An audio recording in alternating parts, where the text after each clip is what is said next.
मुश्क अंबर ज़ाफ़रान काफूर से बनी हैं, पाक पाकीज़ा हैं, कि जिनके का नूर अल्लाह के नूर में से है। और सूरज को फिंगर टिप दिखा दें तो अल्लाह की कसम सूरज नजर नहीं आएगा। अल्लाह ताला के नाम से शुरू जो निहायत रहम करने वाला है। जन्नत एक ऐसा नाम है जिसको सुनते ही हर इंसान के जहन में बहुत से सवालात पैदा होते हैं। जन्नत कहाँ है, कैसी होगी, जन्नत में क्या होगा, हूर कैसी होगी, उससे ताल्लुक कैसे कायम होगा, क्या नफसानी ख्वाहिशात होंगी, बच्चे कैसे पैदा होंगे, हम बिस्तरी से लज्जत कैसी होगी, मर्दों को हूरें तो औरतों को हम बिस्तरी के लिए कौन मिलेगा। हज़रत अबू हुरैरा रज़ियल्लाहु ताला अन्हु से मरवी है कि हमने रसूल अकरम सल्लल्लाहु अलैहि वसल्लम से अर्ज़ किया, ए अल्लाह के रसूल सल्लल्लाहु अलैहि वसल्लम, हमको जन्नत के बारे में बताइएगा। हज़रत मोहम्मद सल्लल्लाहु अलैहि वसल्लम ने इरशाद फरमाया, जन्नत की ज़मीन सफ़ेद और मिट्टी ज़ैफ़रान से बनाई गई है, उसमें सोने और चांदी की ईंटें जिनको मश्क के गाड़ी और मोतियों की कनकरियों से लगाया गया है। हदीस पाक में हज़रत मोहम्मद सल्लल्लाहु अलैहि वसल्लम का फरमान है कि जन्नत में से कम तर जन्नती को 80,000 नौकर और 72 हूरों से नवाजा जाएगा।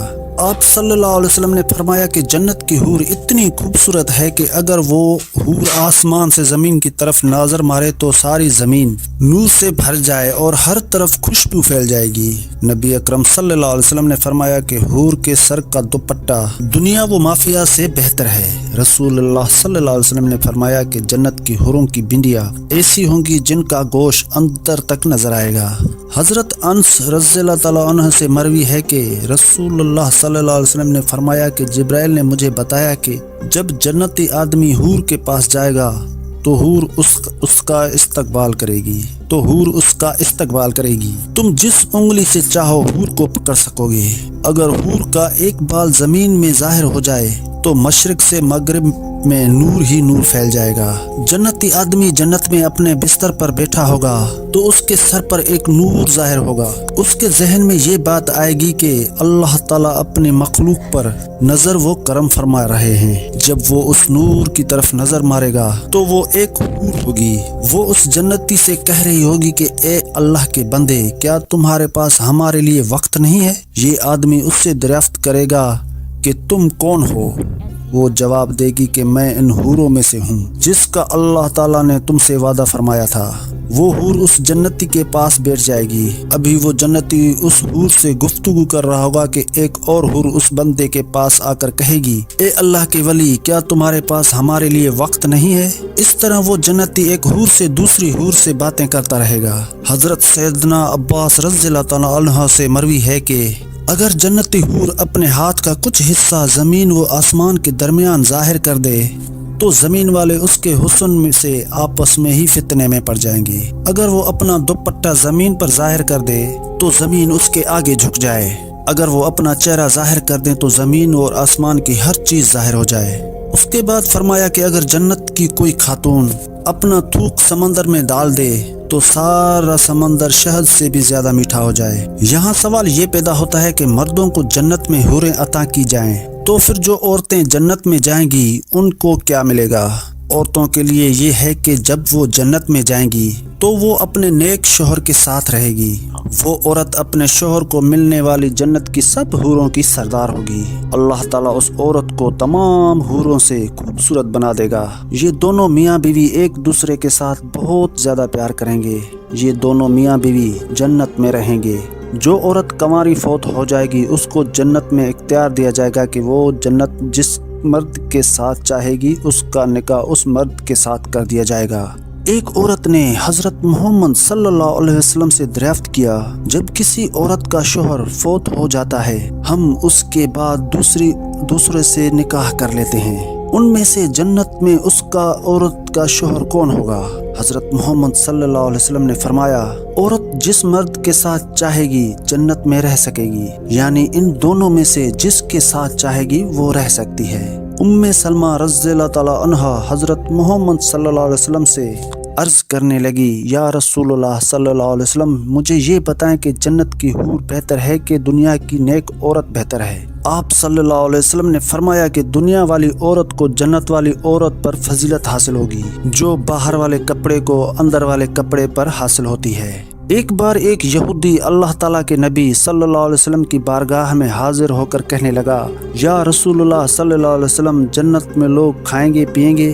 حضرت محمد صلی اللہ علیہ وسلم نے فرمایا کہ جنت میں آدمی کو 100 آدمیوں کے برابر کھانا پیش کیا جائے گا، اس کو 100 مردوں کے برابر ہم بستری کی طاقت عطا کی جائے گی۔ یہودی نے کہا کہ جب کوئی مرد یا عورت جنت میں کھائے گا پیے گا، اس کو جنت میں قضائی حاجت کی ضرورت تو پیش آئے گی۔ اس پر نبی اکرم صلی اللہ علیہ وسلم نے فرمایا، جنتیوں کی حاجت اس کے پسینے کے راستے خارج ہو جائے گی، ان کے پسینے سے مشک کی طرح خوشبو آئے گی۔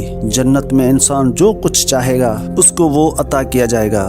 ایک روایت میں ہے کہ مرد اپنا ہاتھ اس حور کی کمر پر رکھے گا تو سامنے طرف سے سینے کی طرف کپڑے اور گوشت کے اندر سے اپنا ہاتھ دیکھ لے گا۔ مزے کی بات یہ ہے کہ مرد جب بھی حور سے صحبت کرنے جائے گا تو اس سے ہر بار کنواری ہی پائے گا، لیکن اس ہم بستری سے کوئی کسی کو تکلیف نہیں ہوگی اور نہ کوئی رطوبت اور خون کا اخراج ہوگا۔ مرد اپنی حور کے جسم کو ویسا ہی پائے گا جیسا وہ چاہے گا۔ امام احمد نے حدیث نمبر 15773 میں حضرت ابو رزین العقیل رضی اللہ تعالیٰ عنہ سے روایت کی ہے کہ حضور صلی اللہ علیہ وسلم نے فرمایا، نیک مرد اور نیک عورتیں جنت میں ایسی ہی لذت پائیں گی جیسے تم دنیا میں لذت پاتے ہو، اور وہ تم سے لذت حاصل کرتی ہیں۔ اگر کوئی مومن جنت میں یہ خواہش کرے گا کہ اس کی اولاد پیدا ہو تو اللہ پاک اس کی یہ خواہش بھی پوری فرما دے گا، کیونکہ جنت میں جنتی کی کوئی ایسی خواہش نہیں ہوگی جسے پورا نہ کیا جائے۔ اس بارے میں ترمذی شریف کی حدیث نمبر 2563 بھی پیش کی جاتی ہے۔ حضرت ابو سعید خدری رضی اللہ تعالیٰ عنہ سے روایت ہے کہ رسول اللہ صلی اللہ علیہ وسلم نے فرمایا، مومن جنت میں جب اولاد چاہے گا تو حمل، زچگی اور پرورش اسی وقت ہو جائے گی۔ البانی رحمۃ اللہ علیہ نے اسے صحیح جامع 6649 میں صحیح کہا ہے۔ اب حمل کا ٹھہرنا، مدت مکمل ہونا اور اس کے بعد 33 سالہ جوان ایک ہی لمحے میں ہو جانا اس حدیث میں ثابت ہے، اور قابل ذکر بات یہ ہے کہ حدیث میں لفظ استعمال ہوا ہے کہ جیسا وہ چاہے گا، مطلب یہ کہ لڑکا اور لڑکی جو جنتی چاہے گا وہی پیدا ہوگا۔ حدیث سے یہ بھی ثابت ہوتا ہے کہ جنت کی اولاد دنیاوی اولاد کی طرح نہیں ہوگا، یہ سارا امر ہلکا ایک ہی لمحے میں مکمل ہو جائے گا۔ چونکہ جنت میں چھوٹے بچے نہیں ہوں گے، اس لیے بچہ پیدا ہوتے ہی 33 سال کا کڑیل جوان بن جائے گا۔ اللہ تعالیٰ سے دعا ہے کہ اللہ ہمیں نیک عمل کرنے کی توفیق عطا فرمائے۔